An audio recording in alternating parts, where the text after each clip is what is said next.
We are starting off with a new Sultai Graveyard deck I've drafted. Started the video a little late, so we're picking up on turn 2. Opponent's going to end up doing a lot of throwing his deck into the graveyard with his Prophet, something I haven't seen folks do. Here is my Crystal Giant not surviving, as it usually doesn't, past the turn I drop it. I have very low consistency keeping my first bomb on board. The removal in this set is nuts. Opponent drawing a lot of cards. This is always scary when I play against people who kind of just dirtle the first 3 or 4 turns. My hand, not great. A lot of my recursion, not my bombs to pull out. So I spent a lot of time waffling and how best to use these. Boon there is just heartbreaking for me. And then I draw my back for more, which has nothing to get out of my graveyard except my giant. Little baby Godzilla doing nothing, even though he's got some nice synergy with the rest of my deck. So, mostly out of desperation, I'm just bringing back giant here. At this point, I'm kind of just praying I get Death Touch. Maybe I can block the Sandworm. Gonna play Parcel Beast on the Farfinder to try to just dig a little bit here. It's going to become, I think, obvious pretty soon to me that my best chance for removal is just back for mooring my Titanic Rex, which is kind of a 3-turn play maybe, using Mythos to pull it out,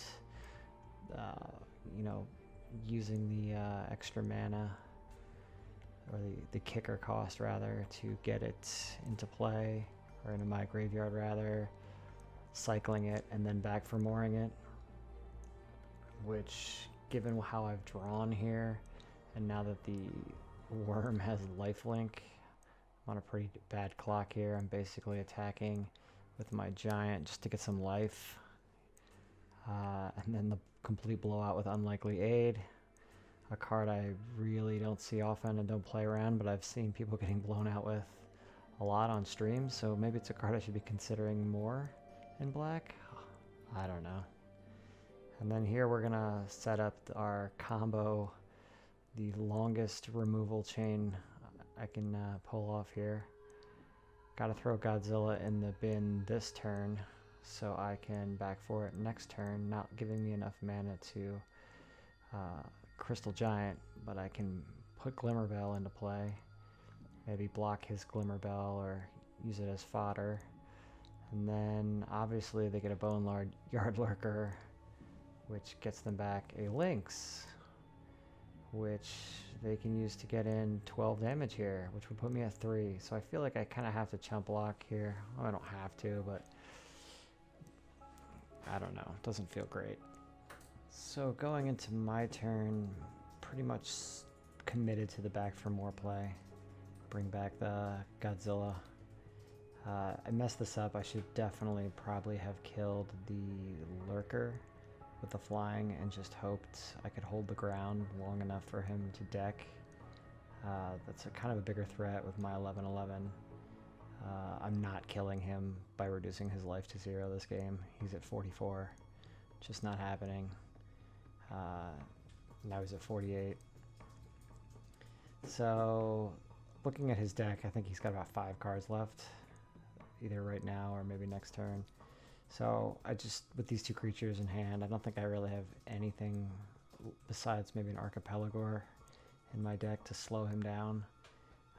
So again, the flyers, the biggest plan, I'm just hoping for him to make a mistake. Yeah, there it is. He's got 5 cards left.